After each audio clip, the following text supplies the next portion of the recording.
안녕하세요. 김주범의 경매코입니다. 이번 시간은 부동산 등기부상 공시되는 권리 중 압류 등에 대해서 간략히 확인해 보겠습니다. 이렇게 등기부상 등기된 압류 등기는 그 주체가 개인이 아닌 공적 주체가 하는 것입니다. 이 공적 주체라 하면 국가 또는 지방자치단체 그리고 공적 사무를 집행하는 건강보험공단 등의 공적 주체는 이미 그 진정성을 확보했다고 보는 것이죠. 만약 이자들이 잘못된 압류가 있으면 즉시 배상을 해주는 국가 배상 책임이기 때문에 사인이 주체가 되어서 가압류 그리고 가처분을 하는 것과는 틀리다는 것이죠. 그 주체가 공적 주체가 아닌 사인과 사인 간의 일정한 권리 의무에 의해서 가압류 또는 가처분을 한다면 이때는 이자들에 대한 채권의 진정성이 확보되지 않기 때문에 별도로 집행 권한을 받는, 즉 판결 절차를 거쳐야 되지만 그렇지 않은 이런 공적 주체는 이미 진정성을 확보했다고 보기 때문에 이자들은 그 관련 부서에서 즉시 압류를 할 수 있는 것입니다. 물론 그 등기의 명의인 권리자는 이 지방자치단체 그리고 국가기관이 되는 것이죠. 그리고 이 지방자치단체 그리고 국가 같은 경우에는 압류를 할 때 항상 그 부서의 명칭을 기재합니다. 예컨대 이 지방자치단체에서 관련 부서는 도시건축과야 또는 재산세과야, 국가에서는 이 어디 세무서야, 그 세무서에 대한 명칭을 반드시 기재하도록 되어 있습니다. 처분청에 대한 내용이죠. 그리고 부서는 이 체납추적과야. 이런 표시를 내서 어느 부서에서 그리고 어디서 압류 신청을 했는지 알 수 있는 것이죠. 그리고 공적 주체는 법원의 인가가 필요 없습니다. 사적 주체인 개인과 개인 간에는 법원 결정으로 가압류 기입을 촉탁하지만 반면 이런 공적 주체는 직접 자기들이 압류 촉탁을 등기소에 바로 하는 것입니다. 이렇게 압류가 되어 있으면 마찬가지로 이 부동산에 따른 더 이상의 소유권의 변동, 그 외에도 담보권의 설정 행위를 무효로 볼 수 있는 것이죠. 물론 압류한 자에 한한 것이죠. 또한 이 압류는 돈과 관련된 권리입니다. 체납된 세금을 받지 못해서 이렇게 압류한 것이고, 따라서 돈과 관련된 이 압류라는 권리는 소멸 기준 권리가 될 수 있습니다. 이 압류 등기가 소유권 다음에 가장 빠른 등기라면 마찬가지로 이 권리를 포함해서 이 권리 이후에 이루어진 등기 행위는 모두 매각으로 소멸되는 것이죠. 압류도 마찬가지고요. 그리고 이 압류 등기는 등기 여부와 상관없습니다. 압류를 하든 안 하든 이 세금, 지자체든 또는 국가에 대한 세금은 계속적으로 발생되어 있는 것이고, 그 발생된 시점을 이 국가기관이, 공적 주체인 국가기관이 속이지 않습니다. 따라서 세금이 압류 등기를 하든 안 하든 미리 발생되어 있다면 그 발생된 시점을 순위 확정으로 보는 것입니다.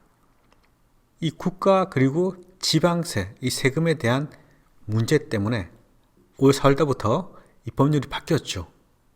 당해세와 관련해서 임차인에게 우선 배분하도록 하는 그 내용이 이번 달부터 적용되고 있습니다. 그렇지만 임차인이 그 대항력을 취득하는 시점보다 빠른 세금의 체납이 있다면 마찬가지로 세금이 더 우선한 것이죠. 배당 순위에 관련해서는 배당편에서 다시 따로 상세히 다루도록 하겠습니다.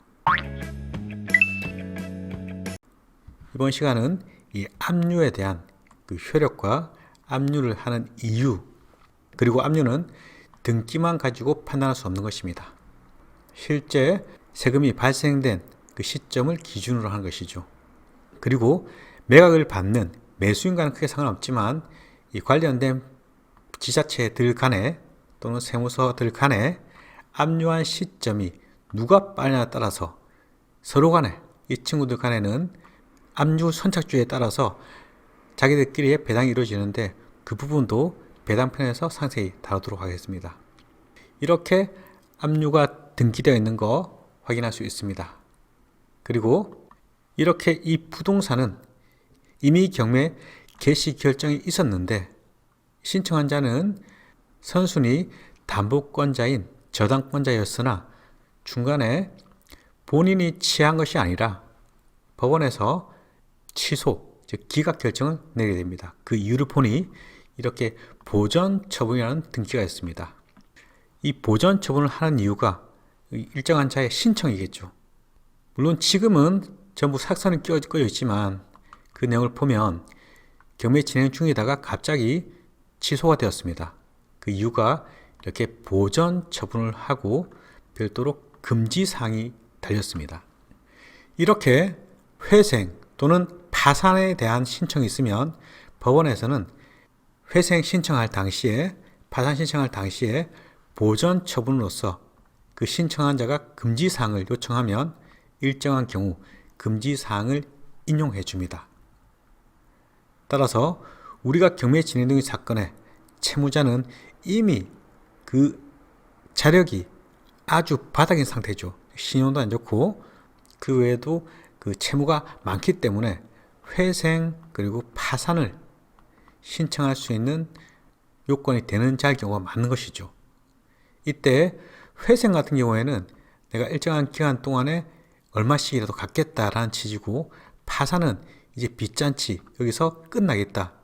현재 상태에서 다 청산 종결하겠다라는 취지에 신청하는 것인데 이렇게 회생 또는 파산을 신청하면 회생법원, 파산법원에서는 신청한 채무자의 회생을 인가할 것인지 또는 요건이 흥결되기 때문에 기각할 것인지를 판단하게 됩니다. 판단에 대한 기간이 제법 오래 걸립니다. 이 기간 동안에 회생 결정이 날 수도 있고 파산 결정이 날 수도 있는데 그럼에도 불구하고 경매 일차가 쭉 진행돼 가지고 그에 따른 재산권이 없어졌다 이러면 회생 관제인 그리고 파산 관제인이 그 업무를 진행하기가 상당히 어려운 면이 없지 않아 있는 것입니다. 따라서 회생 또는 파산이 있으면 이에 따른 결정 시까지 기존 진행 중이던 압류 절차, 강제 경매 절차, 추심 절차를 스톱시킵니다. 이 건도 마찬가지로 보전 처분에 기해서 이렇게 서울회생법원에서 그 임원에 대한 재산 보전 처분을 명했습니다. 그러면서 금지사항을 달았고요. 이어서 회생 절차가 개시되었고 그리고 회생 계획에 대한 인가가 났습니다. 회생 절차가 이제 종결되었죠. 따라서 이 단계 및 기간 동안에 진행되는 경매를 없애는 겁니다. 이제는 회생 절차가 모두 종결되어서 이렇게 종결 등기를 말소했고 경매 또한 2021년 11월 29일 취소 기각 결정을 했습니다. 그 이유는 회생 절차의 진행을 원인으로 한 것이죠. 따라서 진행되던 이 경매가 중간에 갑자기 사라지는 경우라면 그 채무자가 회생 또는 파산을 신청했을 수도 있다는 것입니다. 아주 많이 있지는 않지만 이런 경우도 살펴봐야 되겠죠. 이번 시간은 부동산 등기부상 공시되는 권리 중 압류 등에 대한 사항을 간략히 확인했습니다. 다음 시간부터는 부동산 등기부상 공시되지 않는 권리에 대해서 확인해 보겠습니다. 이번 시간은 이쯤 보겠습니다.